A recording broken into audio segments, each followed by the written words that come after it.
All right. Good morning, good evening, good afternoon, wherever you are, and welcome to another wonderful class of DBA fundamentals. Today, as you see on your screen, we have the awesome Andy Young. He will be presenting on Beginner's Guide to Becoming a Performance Tuner like we all need to be. So with that, let's begin. We have our wonderful crew here today of the DBA Fundamentals crew. Steve Cantrell, Shane O'Neill, Warwick Rudd, myself, Kevin Wilkie, and Glenda Gable. As always, you can reach us at our website, dbafund.org. You can watch our YouTube, SQL Pass TV. This is for overall pass. We're obviously part of it. You can reach us on DBA Fund on Twitter at DBA Fund, on our Slack channel, which, as we were all just talking a few minutes ago behind the scenes, we were talking about how awesome it is that there is getting a huge outpour of people on there. We go there quite often, and there's always somebody to talk to. Or if you don't like any of those ways and still want to connect with us, you can always hit us up on LinkedIn. And you'll see all kinds of fun that we post through there. So with that, let's go to our next page. We have as one of our sponsors, DB Watch. It's a great tool. If you've had a chance to play with it, I definitely recommend it. It is great for watching not just SQL Server, but you can do all of your work with SQL Server, Oracle, or many other platforms as well. If you have not had a chance to play with it, please do. It is great, and they are our wonderful sponsor. Also, if you have heard, you've probably heard, Pass Summit 2020 is coming, and it is virtual this year. So please go and register for the event, because this year it is virtual, so you won't have to fly out anywhere. You can stay at home and attend all of these awesome sessions that you would be attending in person normally. Now, when it comes to Pass Summit 2020, since it is virtual, you can use our discount code. This is exclusive to DBA Fundamentals. Here is our little code to get $50 off of the 3-day registration. And please note that everyone who uses this code will actually be eligible to receive a $500 Visa card after September 15th. So I know that 2 people have actually already got their, at least 2 people, well, obviously more than that, have already registered for Pass Summit 2020.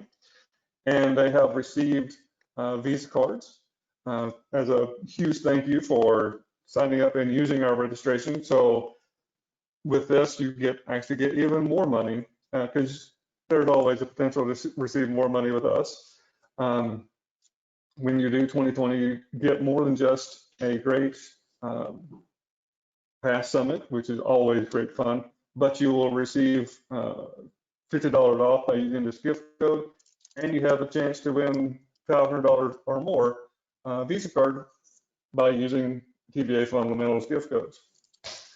All right, so today we are meeting with Andy Young. As you see here, he's got a huge, long introduction. I will not bore you because the man himself is way better than what I could ever say about him. So with that, we go over to Andy.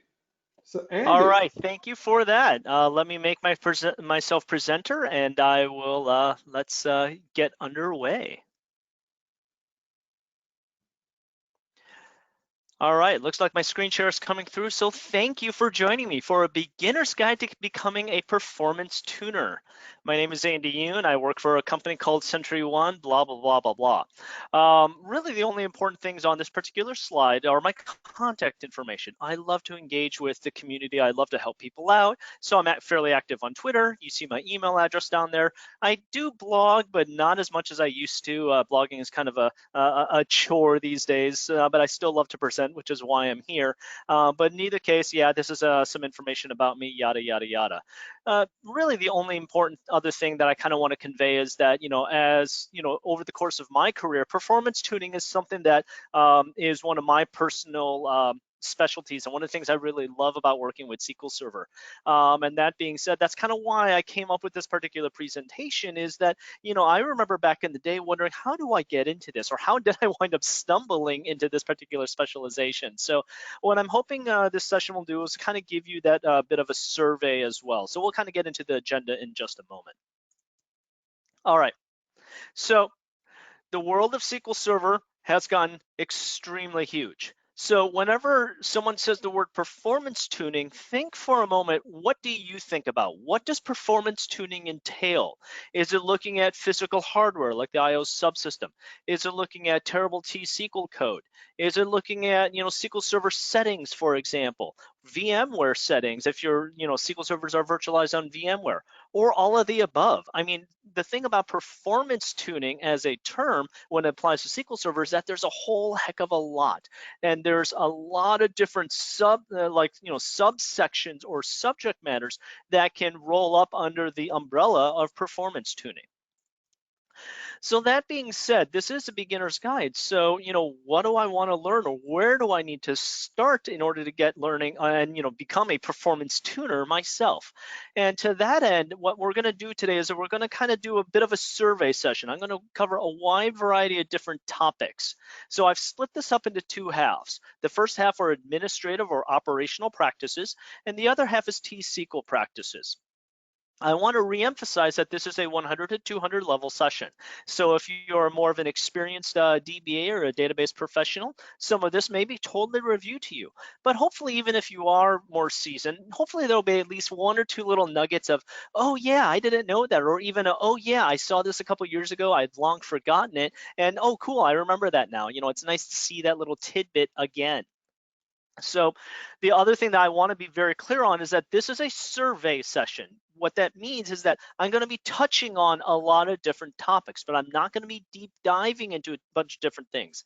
The idea behind this survey session is to introduce you to these different topics, give you that high level overview, a little bit of demo, and so on. And then at the end of each little segment, there's going to be a huge URL or a list of URLs for additional readings. Like if this is something that's of interest to you, check these out so you can learn more about it. There may be a segment or chapter you're like, I'm not, maybe I'm more into T-SQL, so I don't care about the administrative type stuff or whatever. So you can skip over some of those, but that's the idea of the survey session, to give you a sampling or a taste of a number of different things. So to that end, this URL will be very important to you because, like I said, my slide deck is going to have a bunch of URLs and stuff like that, resource slides and stuff like that. So go to my GitHub repository. You can download all the demo code there. You can download my demo database that I happen to use. It's called the Auto Dealership Demo. And there is also a PDF that's a dump of this slide deck as well. So that's where you can get all the different URLs there. So all you really have to do is just remember SQL Beck, which is my online alias. And then you'll see repositories for every single one of my presentations up there. So keep this handy. Two more things of bookkeeping that I want to warn you about. This session is originally scheduled for a 60-minute time slot, yet there's probably 75 to 80 minutes worth of content here. Because I do have the luxury today of going a bit over time, we probably will go over time, so budget accordingly. That being said, though, I do move fast. That is somewhat intentional for me as a speaker. So I strongly suggest that you pay attention and keep up. But thankfully, this is being recorded. So if you kind of miss something, don't worry about it. You can always go back to the recording. And also, I will be keeping an eye on the Q&A section. And at the end of each little segment, I will review the Q&A section. And as we have time, I'll answer questions along the way. So please don't hesitate to ask Q&A. Or if you want to, use the general chat. And that way you guys can all talk amongst yourselves, right? It's not like we're in a big auditorium where people are going to tell you, be quiet, I can't hear the speaker, because you're talking amongst yourselves. Use the chat amongst yourselves, absolutely. So I believe that's it for bookkeeping. So with that, let's get underway. Chapter 1, or the first half of this presentation, administrative practices. So really, Chapter 1 is what I'm calling all the power. So this is a very simple, basic one just to kind of kick things off. Most of us know that Windows has a power plan built into it, right? Well, did you know that the Microsoft default for your Windows power plan is balanced, not high performance? And here's the thing. Most of us think only about the power plan when we're running Windows on laptops because we have batteries to worry about. But here's the thing. Windows Server, which is running on machines that are in dedicated data centers that are running 24/7, we shouldn't have to worry about a battery. We don't want to be running in balanced power mode, balanced performance power mode. So why is Windows shipping with that particular power setting in play? That's a huge performance killer because it's now Windows actually throttling your CPU without you even realizing it. So this is one of those simple gotchas that you should always check all of your different servers. And again, the easiest way is to go into a control panel and look at the power options there and always check high performance. If balance is selected, you're in big trouble. But this is where you can go deeper down the rabbit hole. So this is one of the first, learn more slides, right? And the first thing I'm talking about here is PowerShell, specifically the DBA tools project that's out there, where a lot of community members have developed their own commandlets and shared them. The two that I'm specifically highlighting are two commandlets that will help you go out and scan all of your SQL servers to find out what their power plans are, and then a second commandlet that will just go ahead and enforce all of that. So if PowerShell and playing around with PowerShell is something that's of interest to you, and you've never heard of the DBA Tools project, go check it out. It's a wealth of PowerShell commandlets that will completely change your life if you are an operational DBA. Also, that second URL is from a fellow named Glenn Berry with SQLskills.com, and he has some more writing about how the Windows Power Plan really has an effect on even newer Intel processors. Okay, so that's it for chapter 1. That was nice and easy. So let's get into chapter 2, and we're going to get a little bit more challenging here. So changing the SQL Server defaults. So there's a lot of different things within SQL Server where the defaults are frankly quite terrible. The first one is TempDB and the number of data files. In the older days, SQL Server would just, if you were to click through the wizard and just install SQL Server, would only install one data file for you. But depending on your workload, there were a lot of folks that started running into major contention issues. Thankfully, in SQL Server 2016, Microsoft finally started making changes to the installer so that you can actually get more than one single TempDB file installed on or created on install. So thankfully things are finally changing, but there's still many of us that are running 2012 and 2014 or spinning up brand new SQL servers with older versions. So this is one of those gotchas that you want to look out for. A second default that I encourage you to always check is what is your max memory setting? The typical setting is effectively infinity. I say effectively because it's actually just a really large, the largest integer value out there, whatever that number happens to be. But in either case, that's telling SQL Server how much buffer pool memory to use, and you really want to tone that back a little bit. There's different readings and whatnot that'll be in the Learn More slide as far as what best practices are around that. But that's a second default that I want you to check. And the third one that's a little more underrated, because a lot of people talk about TempDB, a lot of people talk about max memory, but this is the one that I want to dive into a little bit more in depth. AutoGrowth settings of your database files. So what's AutoGrowth setting all about? So let me first explain kind of what happens. And I love analogies. So for today, we're going to be talking about, or the analogy we're going to be using is moving. So let's pretend I have all of these different boxes, or I have the task of moving house, and I've hired on a whole bunch of different movers, right? So the movers will bring in boxes, and I'll say, hey movers, I want you to go pack up my kitchen, right? So they'll look at the kitchen, they'll think, okay, I need 10 boxes, right? But then as they're packing things up, they wind up filling up those boxes. So, oh, hey, I need to go get more boxes from the truck. So then in that case, they must stop their work, go out to the truck, and retrieve more. So during that stoppage of work, while they're retrieving more, is the equivalent of a SQL Server data file or transaction log file reaching capacity, having to stop whatever work is in flight while we allocate more disk, and then we can continue onward. So depending on what your AutoGrowth settings are, this is something that could potentially burn you, because ideally you're actually upsizing your AutoGrowth settings so you will AutoGrowth in larger chunks, in singleton increments, like 500 megs at a time, a gig at a time, or whatever makes sense for the size of your database. The thing is, the old school defaults are very, very tiny numbers. So imagine only having tiny boxes to work with while packing up that very large kitchen and having to stop very frequently to continue auto-growing on a regular basis. So this is one of those other defaults that I encourage people to change, and the way to do that is to go into your database properties and to look at your different data files and or transaction log files and the auto growth settings and max size settings here. So you see that in the zoom in here. So this is one of the many places that you can change these values. I say many places because there's actually a number of different ways to approach things within SQL Server. Like, you could use the GUI, you can use some T-SQL code, or whatever the case may be, whatever your preference happens to be. I'm just showing you one of the many different ways. Now, one cool little tip and trick is this. Many of us often neglect the fact that there's a database out there called the model database. And if you make changes to the model database, any new database that you create thereafter on that server will inherit the settings that are inside the model database. So in this example, you see what the defaults happen to be. The default size happens to be 8 meg, and the auto growth happens to be 64 megs in size. But if I know that I'm going to be creating databases that are, gigabytes or terabytes in size just to start with, I may want to readjust that autogrowth setting so that way out of the gate when I create that new database, it'll have an autogrowth setting of 250 megs or a 1 gig or whatever, whatever is appropriate for your particular environment. And what's a more reasonable size? So again, that you're not doing tons of tiny little autogrowth type events, okay?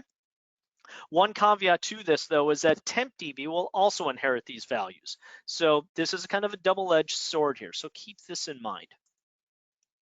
And now here's the resource slide. There's some more information about, managing data files, transaction log files, size management, and things of that nature. And then at the bottom, there's a bonus article from Paul Randall of SQL Skills about why you should not shrink your data files. Shrinking of data files can be very, very, very detrimental. There are times where we do have to shrink something, but do your best to avoid it. Do your best to pre-size and pre-allocate your files as much as you possibly can so that you can minimize the need to not only auto grow, but to shrink as time goes on. All right, so we've just covered 2 chapters, so I'm going to quickly just glance at the Q&A panel just to see if any questions and answers have, or questions have come in that I can answer for y'all. So just checking my second monitor over here. Let's see. Okay, so nothing thus far, so fantastic. All right, third item, parallelism. So parallelism in SQL Server is controlled by 2 fundamental settings: max stop, or maximum degrees of parallelism, which dictates the number of cores that are available to a given query, and then the cost threshold for parallelism, which is the minimum cost before before SQL Server will consider going parallel. If a query's cost comes underneath that cost threshold for parallelism, it will not consider a parallel plan at all. Okay. So here's the thing, many folks who don't really understand parallelism have been burned by parallelism. And as such, I've heard from many people who are not necessarily SQL Server folks, but people who are more like developers who have to work with SQL Server, that they hate parallelism because it's burned them. But the thing is, they've typically been burned by parallelism because of a runaway query that grabbed all the cores because they let their SQL Server run with the default values, and they didn't fully understand how parallelism works and the trade-offs, because I like to say that almost everything in SQL Server is a bit of a trade-off here. So what I'd like to do in this next segment is let's break down parallelism and help you understand what is really going on when we go parallel. So analogy time. Let's pretend I have this big stack of papers, and let's pretend that we're all at an in-person event rather than a virtual event. So I'm going to take some of these papers and I'm going to nominate the first 10 people that are sitting in front of me, and I'm going to give a stack of papers to each of those 10 individuals, and I'm going to ask each one of you to sort through them, because hopefully splitting the work amongst 10 individuals will be a heck of a lot faster than if I had to sort all of these papers all on my own. So that's cool. I've just shared the work. However, once each individual sorts the stack that they have been given, I must take each one of those stacks and then merge them all together. And the stacks that were given to each individual were all essentially random. So I have to resort and bring everything together, if you will. So essentially I'm doing more sorting on top of that, if you will. So that's a little bit of extra work that I have to do, but hopefully the trade-off is, or the benefit is that by passing out these massive stacks of paper to 10 individuals, they will get it done faster than what it will cost me with the additional work of me having to bring everything back together, if you will. That's kind of how parallelism works. We distribute workload, but then we pay when we have to bring that workload back together and reassemble everything, if you will. So that's kind of the quick overview of the pros and cons of parallelism. We're hoping that the trade-off of work distribution winds up, outweighing and saving us more time, as opposed to me doing the work of bringing everything back together. So that's where these particular values come in. Cost threshold for parallelism is going to dictate at what point do we consider going parallel, or at what point do we say, you know what, it's not worth going parallel because of the extra cost of gathering everything back together and having to resort or recollect all the different data piles that I happen to have passed around. And the default value of 5 is ridiculously low. It is almost universally agreed that the default value is terrible. What you should set it to a starting value, that's under a little bit more debate. And there are some resource slides about, or resource URLs about that, at the end of this particular chapter. But to that end, let's do a little bit of demo so that way I can kind of show you how parallelism can be helpful and or how it could potentially hurt you.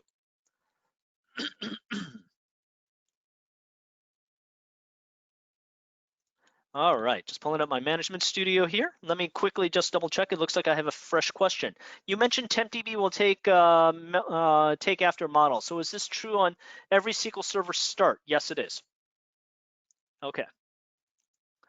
So I'm going to be using a demo database called Auto Dealership Demo. Don't forget that's a copy of that is also available up on my GitHub. I'm also going to use set statistics time on and set statistics IO on. These are two commands that I use religiously to help me get a better sense of what is SQL Server really doing. Set statistics time is going to be very valuable if you've never seen it before, because it's going to tell you the true amount of time that SQL Server has spent working on a particular query. Do not, I repeat, do not rely on the time value as presented in the lower status bar of Management Studio, because that also takes into account the time that it takes for SQL Server to send data back to you in the result set. So if your network is terrible, or actually Management Studio is actually somewhat slow at consuming data, that going by that time is not accurate, because again, you're counting the network traffic time. You don't want to do that if you're truly trying to perf tune. Make use of set statistics time on, and then set statistics IO on. It's going to tell you about the IO that happens behind the scenes, logical reads, physical reads, and such. When people tell me that, oh yeah, this given query, returned, 10,000 rows or 10 million records, I don't care. I never care. Or I should say, I rarely care. The reason is that I really care about what IO happens behind the scenes. Because even if you have a select statement that only returns 5 records, it may have consumed gigs and gigs and gigs of data to scan and find all of that data before it can find that needle in a haystack, if you will. So again, going with that analogy, that needle, those 5 records, could have been inside a tremendous, massive haystack as opposed to a relatively small one. Set statistics IO is going to give you that underlying kind of information. I actually have a separate session out there about deep diving into the internals of IO for T-SQL performance. Go check that one out if you really want to learn more about how all that works. Okay, so enough about that.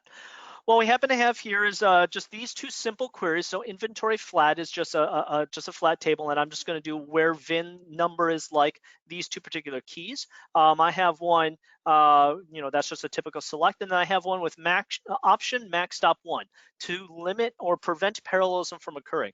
This is going to limit the query to only using one of my cores. And then I'm also going to turn on actual execution plan just to see what SQL Server has generated. So if we look at the execution plan here, and let me zoom in, we see that the first plan has a parallelism operator. This is the gathering of the streams is basically kind of like me regathering all of the different data piles, if you will, going back to that analogy. So that's what gather streams is all about, as opposed to the second Let's put it the second query where I limited and prevented parallelism from occurring, we do not see that particular operator. If you want to see additional details, you can look at some of the elements of the clustered index scan, the operator on the other side of the parallelism operator, and then hit the F4 button, and that'll open up the properties tab. Let me, sorry, I'm going to do this and rearrange, and I'll jump back in a second. Let's see, where did you go? What? 1, 2, and then actual number of rows. Here we go. And then I will zoom in here. Okay, so what I've done is I've gone to the properties tab of the clustered index scan. I've opened up actual number of rows. Notice how it says thread 0, which is like the controller thread, me standing in front of the classroom, and then threads 1 through 4. And here's the amount of data that each one of those threads wound up getting, right? So pretend I had 4 students sitting in the front row. Here you have some records, here you have some, here you have some, here you have some. And this is actually an example where you have slightly unbalanced parallelism. Now, at this small scale, this is something that was relatively trivial. We really didn't notice any major difference. But think about this at extremely large scale. What if thread 1, 3, and 4 received millions of rows and thread 2 only received a few thousand? This is an example typically of out-of-date statistics, interfering and causing unbalanced parallelism. In either case, this is kind of what this all looks like from an execution plan perspective. So I already covered that, viewing the number of rows read. And for what it's worth, this particular piece of code here is just a simple diagnostic against a built-in DMV, just to show you what's on my VM. So I wanted to show you that I have no tricks up my sleeve. So in this case, I happen to have 4 CPUs on this particular VM, 2 physical cores and 2 cores per socket, or 2 sockets and 2 cores per socket. Now, granted, this is all virtualized anyway, but in either case, understand that I happen to have 4 cores at my disposal on this VM, which is why earlier in the execution plan, you saw 4 threads in play when we went parallel. Now let's look at the configurations. So again, no tricks up my sleeve. We are currently running with all the defaults, which is max degree of parallelism is set to 0, meaning use all cores available to me, and the cost threshold for parallelism is 5, okay? So let's start messing around with these. First, I'm going to change parallelism and set the value up to 50. 50 is one of the default new values that a lot in the community advocate for. I personally advocate for 50 as a starting point. It's typically pretty good. And then let's rerun our friend up here. Actually, I forgot to do it before and after. I apologize, but this will do for now. So if I look at the if I look at the execution plan, what I should have done initially, and I'm going to do this time around, is look at the subtree cost. So I'm going to select this, grab the select statement, and look at the estimated subtree cost. This is a unitless unit that's basically explaining the cost of this execution plan. Notice that it is under 50. So this is an example where, because it's under 50, SQL Server is not going to consider a parallel plan at all. I don't want to go parallel. I don't care. It's underneath that cost threshold for parallelism. So that's why you see here, this went serial. No parallelism occurred. So let's get a better understanding or see an example of where this could potentially burn us. So I'm going to reset cost threshold parallelism back to 5. And then let's see, do a little bit of setup. So let's see, I'm going to be dumping a whole bunch of data into a temp table. I'm just doing the temp table just so that we don't have the overhead of sending the data back to Management Studio. But basically, I'm doing this select statement from 2 different tables where the inventory is like this, and then I'm going to do a version that is serial as well. Okay, so this will be a little bit more at scale. So let's look at the corresponding execution times and the I/O and other stuff that's found within the Messages tab.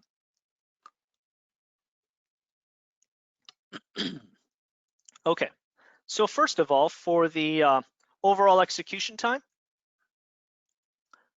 about 2.5 seconds, give or take. But notice that we have the CPU time is a much greater value because the CPU time is the sum total across all threads. So if you ever are looking at a statistics time on and you see a CPU time that does not match elapsed time and it's a much greater value like this, you already know that you went parallel. So let's look at from an I/O perspective, so logical reads. This is the number of data pages that your query consumed. And a data page is an 8 kilobyte construct. So if you take that number and multiply it by 8 kilobytes, that's how much data that SQL Server had to parse through. So this is how much work SQL Server essentially has to do. So again, this goes back to, I don't care about the number of records, I care about the number of data pages that we had to parse behind the scenes. So this is about 24,000, just eyeballing this, okay? And then the serial version of this, the I/O in this case is about the same, but its execution times definitely differ. So let's copy and paste that out, and then I will scroll back up so that we can more easily see this. Okay, so elapsed time, was faster in this particular case, in the case when we went parallel, as opposed to the case where we did not go parallel. Because in this case, this was more beneficial for me to pass the work around, if you will, and share that with my different threads. So again, an example where parallelism is good. But here's the thing, this is the type of thing that can build up over time. I'm not going to necessarily do this demo right now, but many of us happen to have a workload or queries that run fairly fast, but if they're all going parallel and it's uncontrolled parallelism, meaning they're all consuming all 4 cores, well, one query can only have all 4 cores at a given time. So it's going to stack up on each other. It's essentially what you're going to start seeing. If I were to run this version, which is the fast query that we just have up above, if I ran the parallel version and I ran it 50 times over, in super fast sequence, right? So that's, or if I were to run a bunch of these in multiple different windows to try and get multiple SPIDs all going in simultaneously in parallel, right? Because remember, these are shared resources that we're worrying about. We only have a limited number of cores here, so we all got to kind of play together and share those amongst each other. So to help you tune cost threshold for parallelism, Jonathan Cahias of SQL Skills has this phenomenal chunk of code. Up at the top is also a URL to the blog where he talks about this and gives greater documentation around this. But this piece of code is what's going to allow you to look inside your plan cache now at the plans that are cached inside your cache inside your cache in either case, and then see where plans are going parallel and what the corresponding costs are. So that way you can get a better sense of, do I have a whole bunch of fast running queries that are going parallel? That really should not be, because again, the trade-off is such that they're taking more time because they are going parallel. And I just copied and pasted a good chunk of what, or a meaningful chunk of what Jonathan had to say. This is a direct quote from his blog, but in either case, this is how he leverages this particular code. So take this out of my GitHub and go play with it, and you can learn some interesting things about what's going on in your environment. All right, so with that, here's some more recap about cost threshold for parallelism and the learn more URLs. And then here's a separate one for MacStop as well. Now, many of us have our SQL servers on VMs, particularly in VMware. So if you do, take note of that last URL as well, because there are special considerations that you must take into account if you are on a virtualized SQL server as well. Okay, so I just want to recap the first half of this presentation where we talked a little bit about the power plan. We kind of started off easy and just making sure that you're changing your power plan around and leveraging DBA tools. And hopefully if you're a PowerShell person will want to learn about PowerShell, that will open up a huge realm of possibilities for you to check out the DBA tools project. Talked a little bit about SQL Server defaults, a couple of key ones, and particularly one of the ones that I find is underrated, AutoGrowth. Check those settings on your SQL servers. And hopefully I was able to demystify parallelism a little bit for you in the first half of this presentation. So with that, let me check the Q&A real fast before we move on to part 2. The CPU cost of non-parallel query was smaller. How would I explain the CPU cost? The CPU cost or the CPU, because let's see, the CPU cost or the CPU time, because the time spent was smaller, but I don't remember the cost necessarily being smaller. I'd have to go back and look. But again, remember that the queries the optimizer is looking at not the cost of that particular operation, but the cost of the overall subtree or of the overall execution plan when it's deciding when to go parallel and non-parallel. And then based upon that and the cost of parallelism, it's choosing to go one way or the other way. And it's not necessarily the cost of going parallel, it's the cost of also regathering the streams, that parallelism operation as well. That's the added cost on top of it. It's not necessarily the cost of the actual parallel operations in of itself. Hopefully that distinction kind of helps clear things up. hello, what is the GitHub URL for that? And so you'll see it again on the end slide, but it's github.com/SQLBeck, SQLBEK, which is my online alias. And then please send the recording. Well, the recording is going to be available up on the Fundamental Cell website. So, all right. So with that, let's move on to part 2. All right, let's talk a little bit about some T-SQL practices. So most of us have been faced with different variations of these different questions, but the idea is that many of us have these monolithic, massive, large single queries where you try and do everything. So it's a select with a subselect with this, with that, and all sorts of different things because many of us who have developer backgrounds, we're taught to write less lines of code and or write less commands. So in this case, I'd rather just, the mentality is that I'd rather just write one command, even if it's this big, long, ginormous thing, because it's just one command that I'm issuing, rather than break it up into 5, 6, or 10 different sub-steps, because then we think it's more work. And in a traditional application developer perspective, you would be right. However, SQL Server and T-SQL, as we find out over the years, doesn't play by the same rules. And in this case, languages matter, specifically the programming languages. Many of us who have developer backgrounds or app dev backgrounds, we learn our skills, our programming skills from traditional procedural or imperative programming languages. These include Java, C, C++, C#, and so on. And the nature of the language is such that the code dictates how to do something. I want you to pick up this mug. I want you to put it in front of my face. I want you to take a drink. That was fun. In either case, the code is explicitly outlining exactly what to do, okay? However, there's a different type of programming language out there that says that's declarative. It says, what do I want? I want a drink of water. I didn't tell me how to go about taking that drink of water. I made the decision of how to go about taking that drink of water. I just said what I want in the end is for Andy to take a drink of water. Okay, that's essentially what a declarative example is in a nutshell. And T-SQL is a declarative language. And because it's declarative, it plays by different rules. And one of the things is such that those very large, ginormous queries, those singleton commands, are actually detrimental. The thing about a declarative language in SQL Server is that it is the job of the query optimizer to come up with that execution plan, that game plan of how to go about doing things. So let's go back to analogy. And I'm gonna, I have this pasta dinner recipe up here. It's a fairly straightforward pasta dinner recipe. This is the equivalent of your very, very large singleton query. You need to come up with a game plan based upon this recipe on how to go about executing it. You could either, so if you are procedural or imperative, you would have to follow this recipe step by step, exactly as it is laid out. But you'll see if you read through this recipe in detail that it's actually not that optimal, because you're gonna have to make multiple trips to the cabinet. You're gonna have to make multiple trips to the fridge at various points in the recipe. Wouldn't it be more efficient to just read through all this and say, you know what, I should only go to the cabinet once and get everything that's called for in step 5 and step 2 and step 15 and so on and so forth. I can just get those in one trip, right? So I'm making different decisions. That's me going about this in a declarative fashion. It's ingesting all of this and saying, here's what I'm really going to do. The thing is, that's the job of the query optimizer to do that with your T-SQL. But one key caveat of the query optimizer is this. The job of the query optimizer is not to come up with the best and most efficient execution plan possible. You would think that would be the case, but that's not the case. The job of the query optimizer is rather to come up with an execution plan that is good enough and to do so quickly.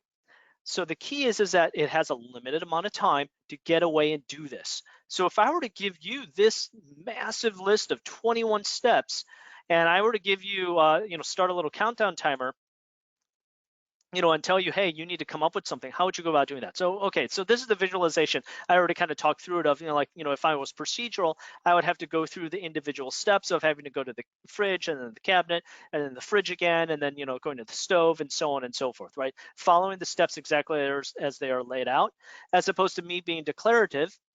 I might go to the fridge all at once, go to the cabinet all at once, and then maybe I'm going to start my pasta water boiling first because I know my stove takes a while and so on and so forth. So again, this is me attempting to come up with an optimal game plan. So, again, if you're looking at this pasta dinner recipe, and now let's pretend that I'm forcing you to come up with your game plan. Ready, set, go.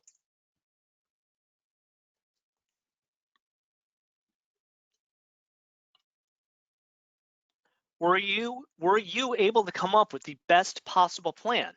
Of course not. I only gave you 5 seconds, and there's a whole heck of a lot of work here to do. And this is essentially what you're doing to the query optimizer when you give it one single command that's pages and pages and pages long because you've buried select statements and subselects and so on and so forth. It's not going to be able to come up with a good execution plan for you. It's just not possible because, again, it just doesn't have the time. You're not giving it the time. You're better off sending more smaller discrete commands into SQL Server. That's the moral of the story. So consolidate or break up that massive query.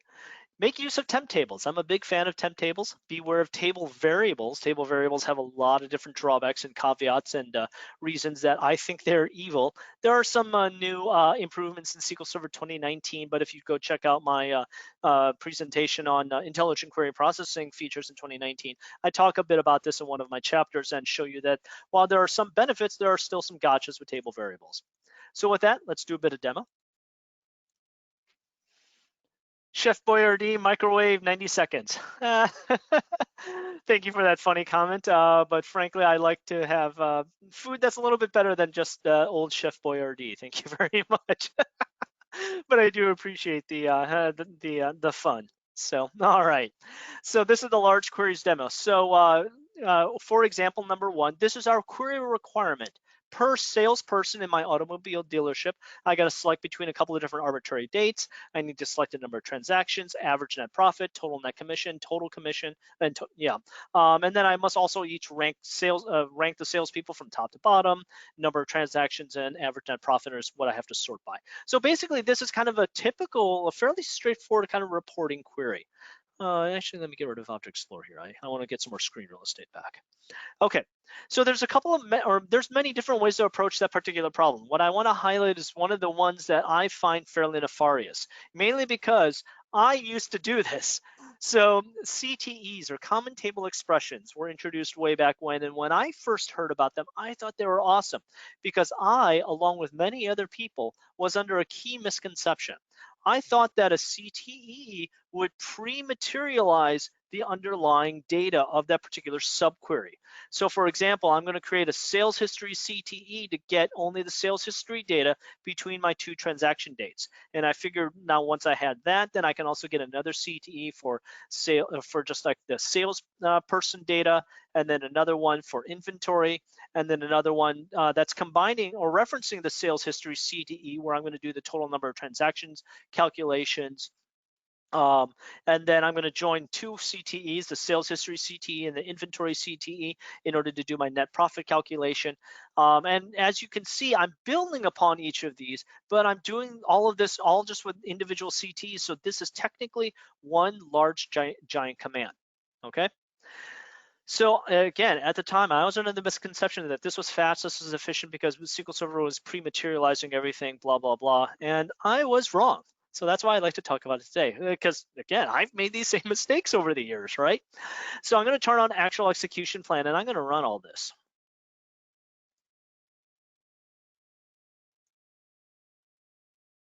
Okay, so first of all, let's look at the messages output.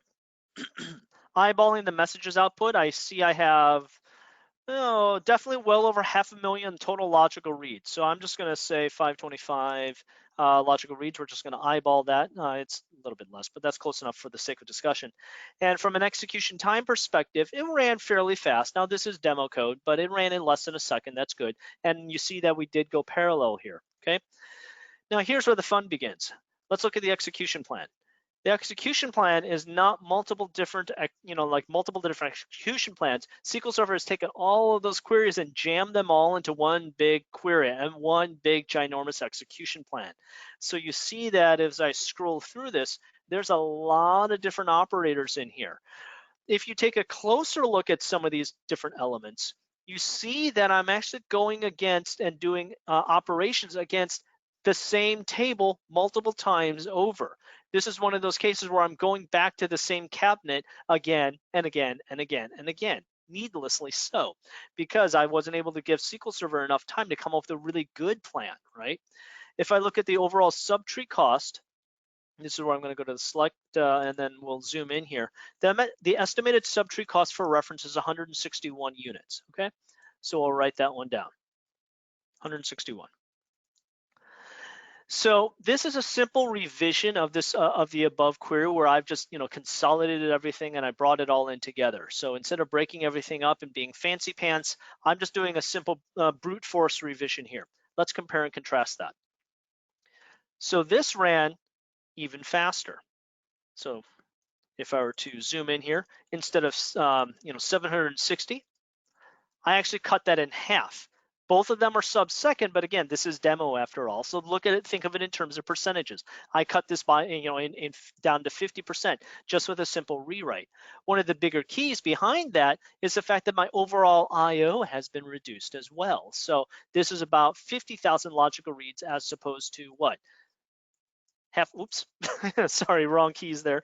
500,000 logical reads up here. Sorry for the zoom in, zoom out craziness.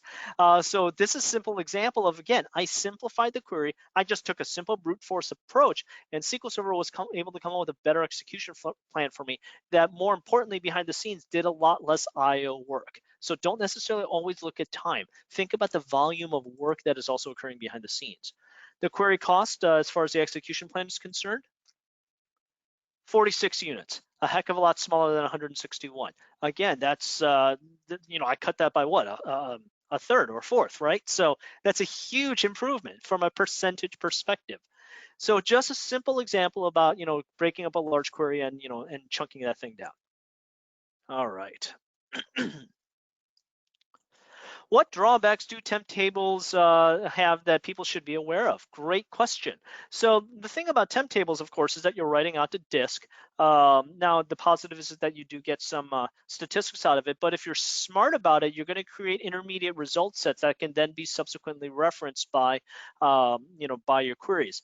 Now, the other drawback is not necessarily in the context of your query itself, but how your query is being run. Because, like, is your query that you're working on part of the workload process so therefore when in production it'll be run hundreds or thousands of times a minute by thousands of users all simultaneously, therefore all hitting TempDB all at the same time?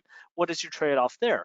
What does your underlying I/O subsystem look like? Are you still old school on old spinning Rust, or do you have really cool, awesome pure storage flash arrays that you're running TempDB on, for example? So do you have to worry about your I/O subsystem at all? Are your TempDB files misconfigured? Therefore, are you going to start seeing contention in TempDB itself when you're allocating objects or things of that nature? So unfortunately, that's a huge rabbit hole to go down. I can't cover, I cannot answer that topic in detail, but hopefully you get a sense of just me touching on a few of those answers that, yes, there's a lot of pros and a lot of cons to temp tables, but in general, when used properly, I am a big fan of temp tables.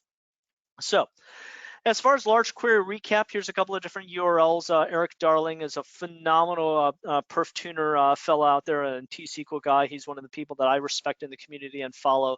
He's got a lot of content that he's been developing, but that URL I particularly like. Same with Michael Swart. He's got some really cool stuff out there. But if you really want to become a query tuner at heart, you really need to understand execution plans. And I fully endorse this book by Grant Fritchie, SQL Server Execution Plans. It's on its 3rd or 4th edition now. Back in the day, 1st edition was my very first SQL Server book. So I remember reading that very long back in the day, and and that's how I started learning about execution plans. Because until you understand execution plans, you're not going to really be able to figure out what's going on with that query, because the execution plan is what the query optimizer came up with based upon your T-SQL queries. So again, if T-SQL optimization is something that you want to do in your long-term career path, then you must learn execution plans, and this book is the place I recommend that you start. Okay, next topic, one of my favorites, something called key lookups. And with that, we're going to be talking a little bit about non-clustered indexes as well. So to kind of decipher or use an analogy for non-clustered indexes, we're going to pretend that we have a cookbook in front of us, right?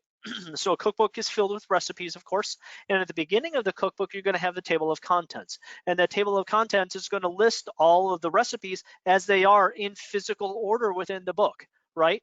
So if I'm looking through the table of contents, I see my appetizers, I see my entrees, I see my, side salads, and so on and so forth, and desserts, right? But then in the back of the cookbook, I'm going to see at least one, if not more, indexes, like all of my recipes sorted alphabetically. Cheeseburgers versus, spaghetti versus salad, and so on and so forth. So everything's going to be listed in alphabetical order in the back, but it's just going to have the title and a page number, right?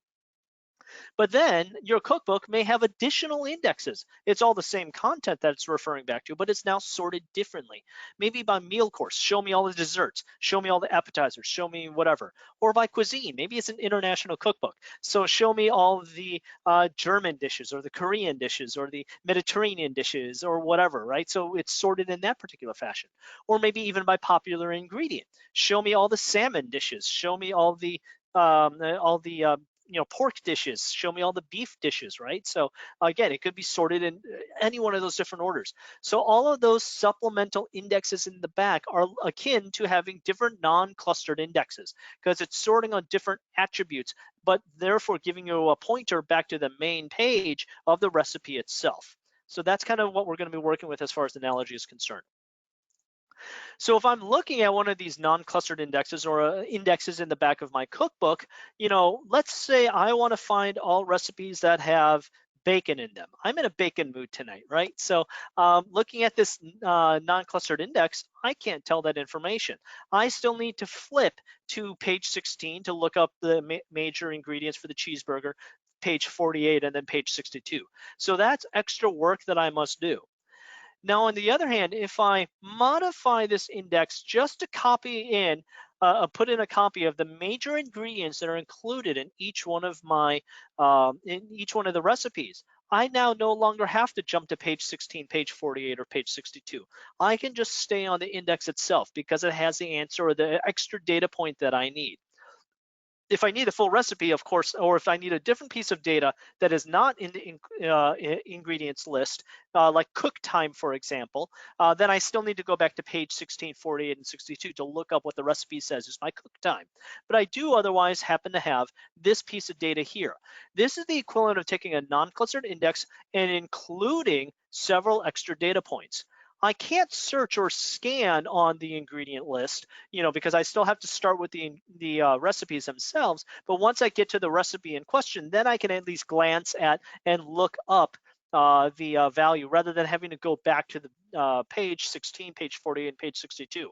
That extra amount of work is what's called the key lookup operation, and that's a hidden performance killer within SQL Server. So with that, let's do some demo.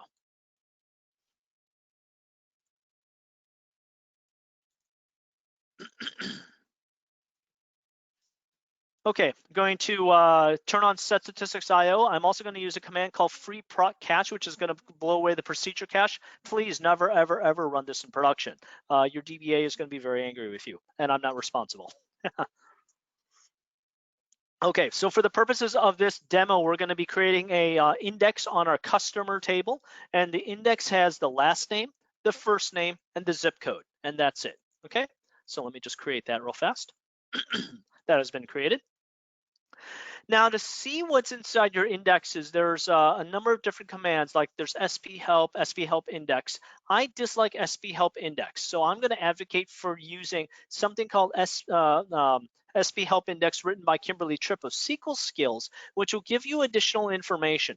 Particularly, in addition to index keys, it'll give you index columns and even filter information if applicable, if you created a filtered index.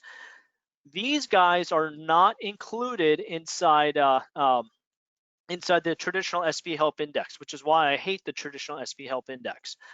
Because I don't have any of this. I don't know if I happen to have included columns unless I crack open and look at the definition. So having included columns is extremely valuable to me. So in this example, the demo index that we just created does not have any included columns, and as you can see, the customer table does not have any other indexes on it either. So let's turn on actual execution plan, and I'm going to do a simple select where last name, first name, zip code, where last name is equal to Smith. And by looking at the execution plan, this is where I was able to do an index seek operation here. So it was fairly fast, fairly efficient. My operator cost is 0.004, so it's super fast. And then from an IO perspective, 6 logical reads. So we didn't have to do that much IO because I was able to dive into exactly the record that I needed. Again, if you want to learn more about this and how all of this really works behind the scenes inside the storage engine, please go find a copy of my IO performance for T-SQL performance presentation. That I cover all of that in depth in that presentation. All right. So, we have this nice select statement, but, hey, the business people come along and say, you know what, we need to make a modification to the application code. Instead of just that, I need you to also add in the email address. Okay, no problem. I'm going to add in the email address. We'll release the code. But what we always forget to do, or often forget to do, is modify the underlying index. So what happens now is that our new code went out to production and start being employed, but we never made a change to that non-clustered index. So as a result, now we see an index seek, but we also see a key lookup operation because we added in that extra column. And then those have to be joined together, and then that's our underlying work. And if you look at the messages tab,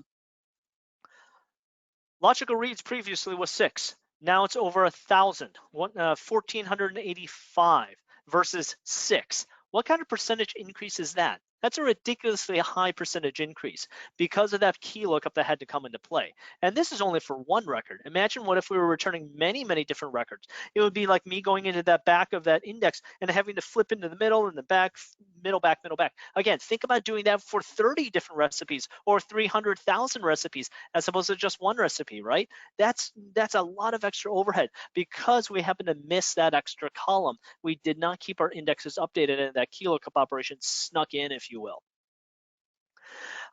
So this is a variation of the example of no predicate and an index that does or does not cover. So we have a select top 200,000 where the index does cover and then the index does not cover. So let's just look at the IO differences real fast. Well, first of all, from an execution plan perspective, we have an index scan where we use the non-clustered index, but in this case, SQL Server didn't even bother using the non-clustered index. It just did a full table scan instead. It said, you know what, because of all the potential key lookup operations I'm going to have to do, forget it. I'm just going to scan the entire base table. So we didn't even bother with that. That's called the tipping point, which is a separate topic in of itself. But that being said, let's look at the underlying IO. For 200,000 records, 887 logical reads versus almost 3,000 logical reads. Again, a huge percentage difference. And again, it's against a completely different construct as well. We were not able to even use our non-clustered index at all. SQL Server just said, forget it. It's not going to cover me. It's not going to help me. So I'm going to modify this non-clustered index to add in email as an included column. And then let's rerun the variations that also need email, the one with the predicate, one without a predicate. The one with a predicate, 9 logical reads, a small improvement over the original 6 logical reads, but hey, we've widened the index a little bit. It's a little bit larger here, so this is not a surprise. And then logical reads 1,600. That's again a little bit of an increase, but we had to make a modification to the index. It's now a slightly larger construct, but that's still a vast improvement over going over the entire non-cluster or entire clustered index or the entire base table. And you see in this particular example, we were able to make use of that non-clustered index as we fully expect to. Okay, so that's us getting rid of that key lookup operation. Now you can help in order to help you find those bad key lookup operations. It's our friend Jonathan Cahias once again to the rescue. He's got some awesome code here that shreds the plan cache once again, and will help you find where you happen to have these key lookup operations occurring within existing execution plans. So make use of this as an additional resource to again find those hidden performance killers that may exist today. All right. How are we doing on time? Okay, I warned you guys are going to be going a little bit over, so that's the case. So we got 2 more chapters to cover. So this is the recap of key lookups, some additional resources. Also, for what it's worth, SentryOne, my company, we have a completely free tool, no cost, no nothing, called Plan Explorer. And there's a subsection of it called index analysis. Index analysis is really powerful because it gives you insight into all sorts of things, kind of like what we just covered, and can help you find those different key lookup operations and resolve them quickly because it gives you visibility into all of the non-clustered indexes in a really cool GUI. Check out that final bonus URL for a demo from my teammate Devin. Okay, next topic, TempDB Spills.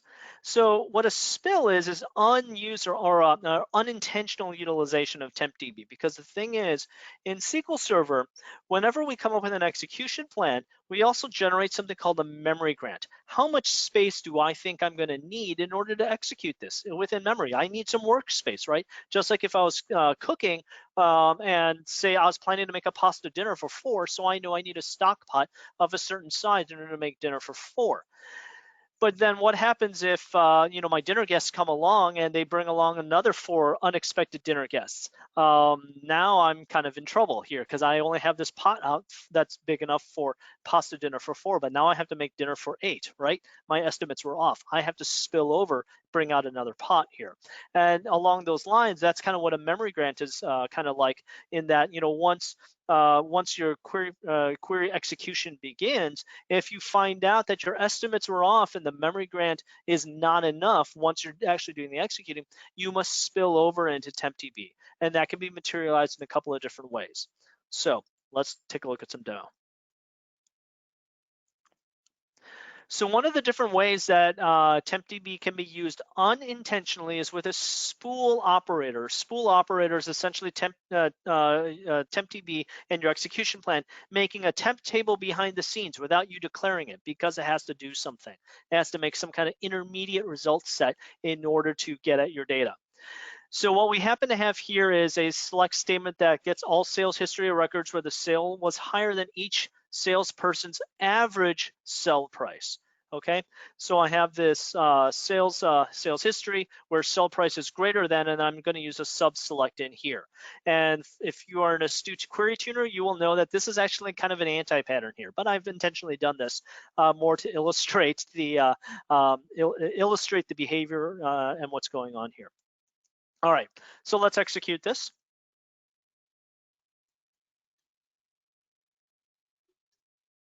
This is one of those slightly longer running executing demos. It takes about 15 seconds or so. It's always a good opportunity for me to check Q&A and get a drink of water.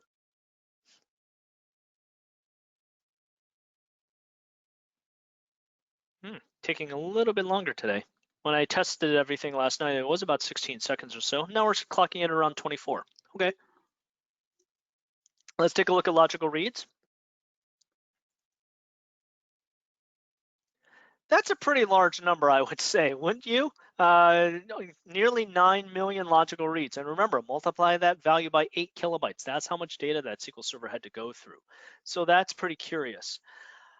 Scan count 296. So scans, and it's against a work table. This is one of your other hints. I don't have a work table defined in my query. This is SQL Server telling me that I had to create some kind of work table, an intermediate table, and that it wound up hitting it 296 times for a total volume of 8 million logical reads. So that's where you know that not only did you have to use TempDB, but you also did a heck of a lot of I/O against it. And in sum total, it was, well, just over 23 seconds in execution time. So let me copy that out just for future reference, so we can refer back to it shortly. Okay. So when I said the scan count, notice that value is 296. The reason for that is the number of salespeople I happen to have in the sales history table is also 296, because of the query pattern that I did earlier with that where with the sub select means I must reference the averages. Let me actually go back to the T-SQL. I must reference the averages, the sales history averages, once per salesperson. That's another reason why this kind of pattern is kind of an anti-pattern, because I'm doing things in an iterative fashion. And that's what's happening here with this particular set of code. It accomplishes exactly what I wanted to do, but it's not the most optimal way of going about it. So the way this looks from an execution plan perspective, I'm just going to grab the estimated execution plan. is that I have a spool operation. There are several different spool operations here. We just have a eager spool operation, but this is again where I'm going into that sales history, creating that temporary table, and then hitting it 296 times. So if you look at the underlying executions of the inner join or the nested loop here, you'll see that this index spool is hit 296 times. So that's the materialization of what's going on behind the scenes when you read it in the execution plan. So let's see, what indexes do we happen to have in sales history? Let's do a quick check on that. So, long story short is that, I only happen to have single column indexes on customer ID, inventory ID, and salesperson ID. So I need to create a covering index that'll help solve this problem for me. So I'm going to create a covering index on salesperson ID, sell price, transaction date, include inventory ID. We don't need to go into the details of that. Just know that this will solve the underlying problem. And then I'm going to rerun the example. I want to turn an actual execution plan.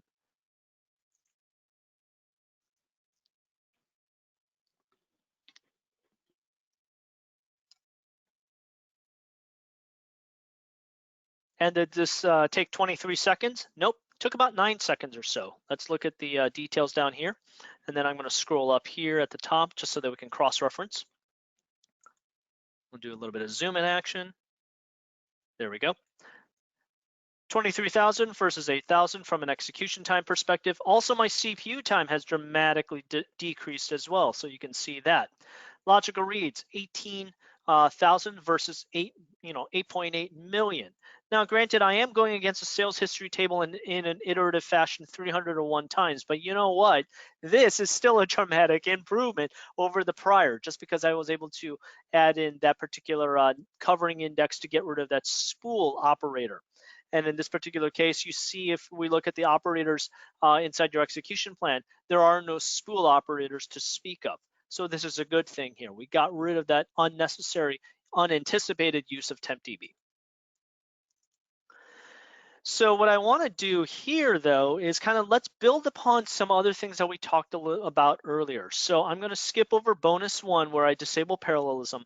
I want to do bonus 2 here. So when I was experimenting with this demo code, I kind of wondered what would happen if I tried to cut the result set in half. So I simply added in this predicate here to say salesperson ID less than 140. So, because there's only 300, just under 300 salespeople IDs. So I'm like, you know what? I'm going to cut this in half. Let's see what happens. And the result wound up being somewhat unexpected. When I cut it in half, I would have expected everything to have dramatically improved, right? But instead, I had a bit of a regression.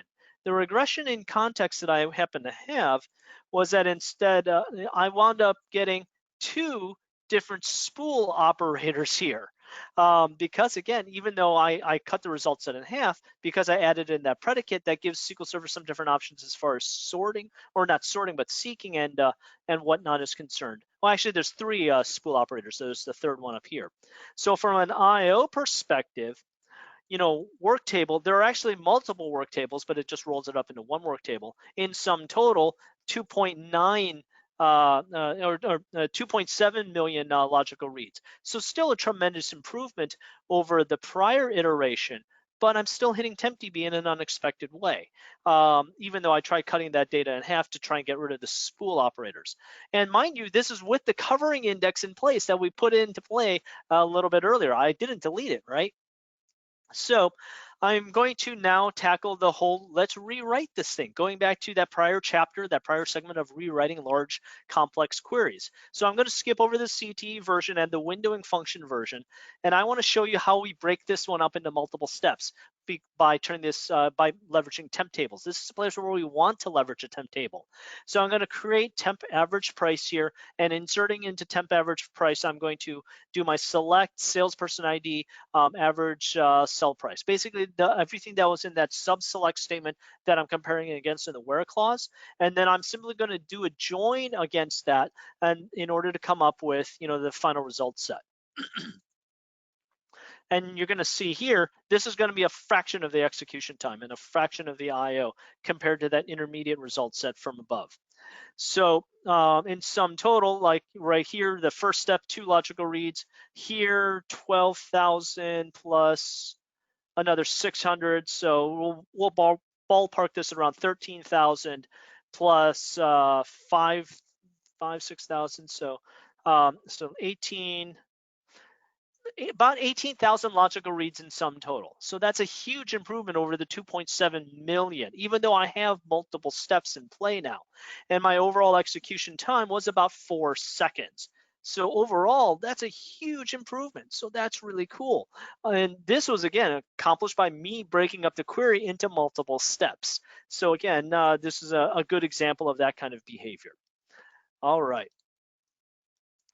So with that, here's some extra learning and additional resources to kind of talk about. So I'm not going to cover, go into detail about each of these. I want to get you the final segment.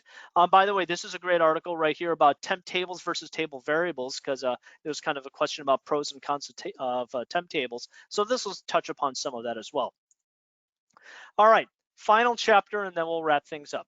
Code reuse. Many of us developers are taught not to repeat ourselves, DRY.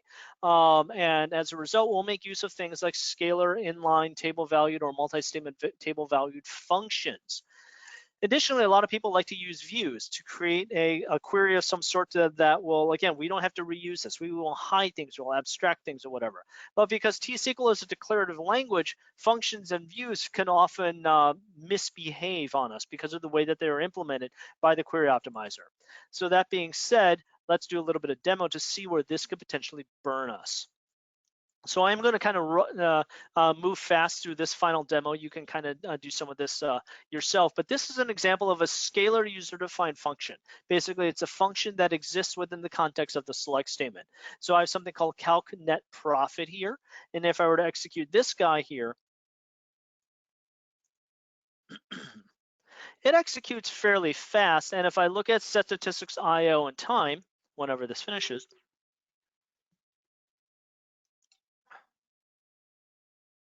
it looks like the IO perspective is actually rather small, 900, 200. So, hey, Andy, that's a pretty trivial IO perspective. Now, it did take about 11 seconds to execute. Here's the problem. So these scalar user-defined functions execute essentially within their own little mini session, if you will. So the IO is not exposed whenever you're doing whenever you're looking at set statistics IO. So here's the underlying code of calc net profit. It's actually a sub-select or a different select statement against the sales history table and the inventory table. These are actually views that go against those tables, and it does a calculation. So the problem is that for each of the 100,000 records we were returning, it will execute this select statement once per result set. So in this case, it executed that select statement 100,000 times. I have a couple of different ways of proving that, but the way I'm going to prove it to you today is by using this built-in DMV that was introduced in SQL Server 2016 called DMExec function stats. And this is what's going to show me not only the execution count of that scalar function, but the true IO, the true time that we spent on CPU, so on and so forth. So you see that's 1.2 million, a heck of a lot of hidden IO here.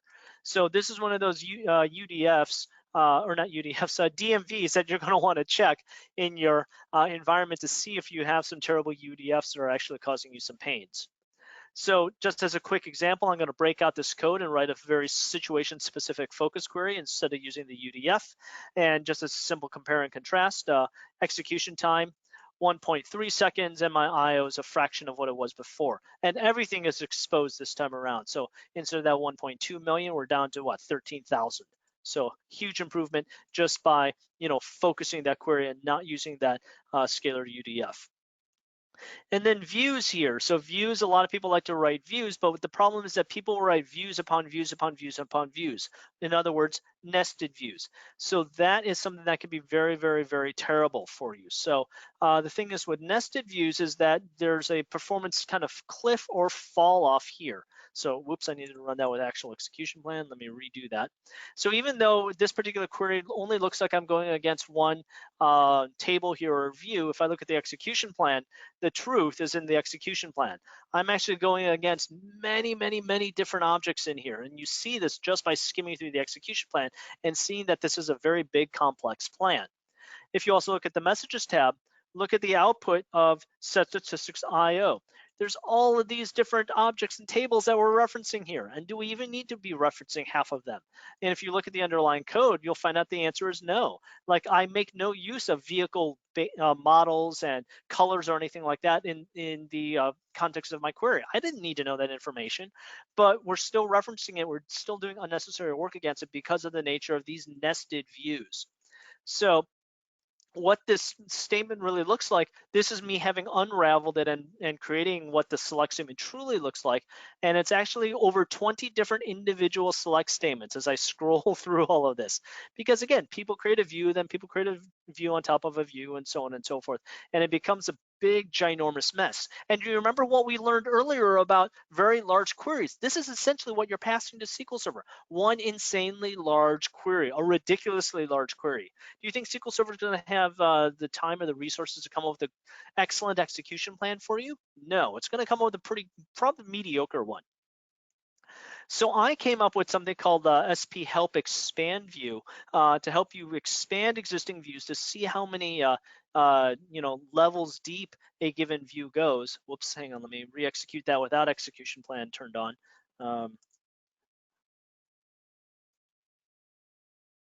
There we go. So this salesperson annual profit, if I scroll to the right, goes 4 levels deep. It references all of these other views in here. So again, it's just a quick visualization of how many levels deep we go and all of the different objects that we happen to reference in this particular piece of code here. So you can go check this out. And again, I have an entire presentation that covers code reuse, scalar functions, and nested views. So go look that up if you want to.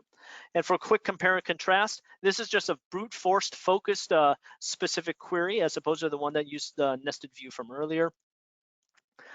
And this will execute a heck of a lot faster and do a heck of a lot less work here. So I'm not going to bother going into these numbers right now, but understand that, yeah, this is a huge improvement. So let's kind of bring this all back together. Oh yeah, and by the way, this is the first URL is to a recording of my performance pitfalls of code reuse that I just mentioned, in addition to a whole bunch of other URLs, along these different topics. All right, so let's do a quick recap, and then I'll hit the Q&A. So in the first half, remember that we did some administrative topics like power plan, SQL Server defaults that you want to consider changing, and demystifying parallelism. And then in the second half, I talked a bit about large queries and why it's important to break them up. Hopefully you have a better understanding of that. Key lookups is one of my key nemesises as far as perf tuning and oftentimes low-hanging fruit when it comes to perf tuning. TempDB spills or unexpected use of TempDB, and then code reuse, which we just finished talking about. Now, I just covered a lot of material. I fully understand that. This is a survey session after all, and I've just filled your brains, I hope. But here's the thing, as a perf tuner, you don't have to go it alone. There's a huge community of SQL Server professionals out there that want to help you out. One of the resources that I want to encourage you to look into is Twitter, specifically the SQL Help hashtag. Many of us hang out on Twitter and have for many, many years, and we'll monitor that SQL Help hashtag. So if you have simple questions that can be answered in the context of 1 or 3 tweets, tweet it out. Or if you want to post it in one of the forums or something like that, and then tweet out, hey, I posted this question that's a little bit lengthier, and can someone please help me? Put that up into SQL Help. Make use of the community. Ask people for help. I do it all the time. The experts do it all the time. Now, many folks out there don't care for Twitter, and that's fine because of obviously other noise and stuff like that. So you may not have known that there's now a community out there in Slack called the SQL Slack community. You can just go to sqlslack.com, sign up for that. You get a free invite, and there are many channels or chat rooms where you can hang out in, including a dedicated SQL Help chat room. It doesn't have the same noise that Twitter does. There's a slightly different crowd that hangs out there, but there's some overlap as well. But it's also another phenomenal community, phenomenal resource to get real-time feedback on challenges that you happen to be facing. Here's a list of a couple of other places where you can also engage with the community, SQL Server Central Forums, DBA Stack Exchange, and even a subreddit on Reddit. These three I personally don't care for as much for varying reasons. We're not going to get into that.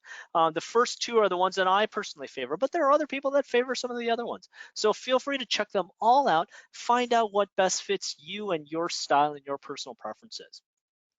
So that being said, I do want to say thank you for joining me today. I appreciate you all spending the last hour and change with me. Once again, here's my GitHub URL if you want to get access to all of this information. I know that this session has been recorded, so it'll be up however long it takes the organizers to get this all sliced and diced and put up online. But with that being said, let me go glance at the Q&A over here. Let's see, I've just installed SP Help Index, but it doesn't report on the included columns. This was the URL, blah, blah, blah. So Neil, I'm sorry, I can't quite spend some time troubleshooting what's going on with the SQL Skills code with you. You'll have to reach out to them. Make sure that you're running the SQL Skills version of SP Help Index. It is under a slightly different name. Grape, hope it would be shared. Yeah, like this presentation and everything is shared again up on my GitHub. Deepthi, thank you, you're most welcome. As with Joe. So, and thank you to all my friends who have joined me on this presentation too. Skimming through the attendees list, I do see a number of names that I recognize. So I just want to say hello to everyone. I wish I could give you all a personal shout out, but I miss you all and hope we'll see you guys at a future presentation. Before you go, please do me this one favor because there are no session evals.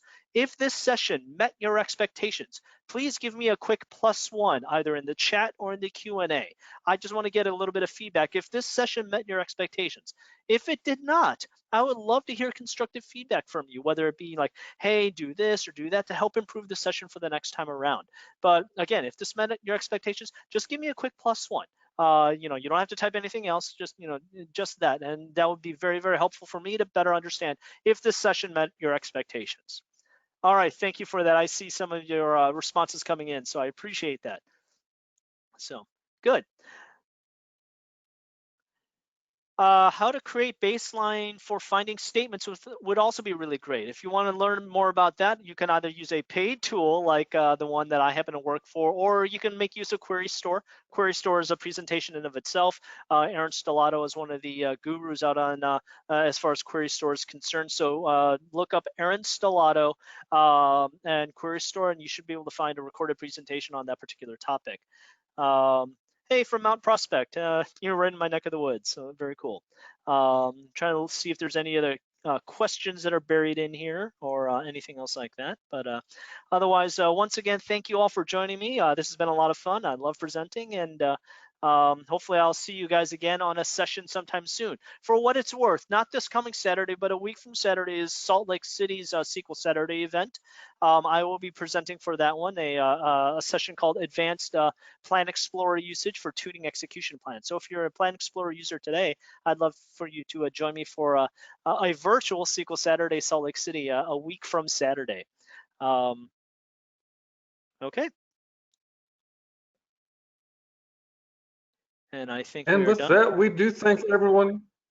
Yep, we do thank you for a great presentation as always, Andy. And thank you all to everyone who actually was able to attend. As we have said several times, the presentation will be available in the next few days.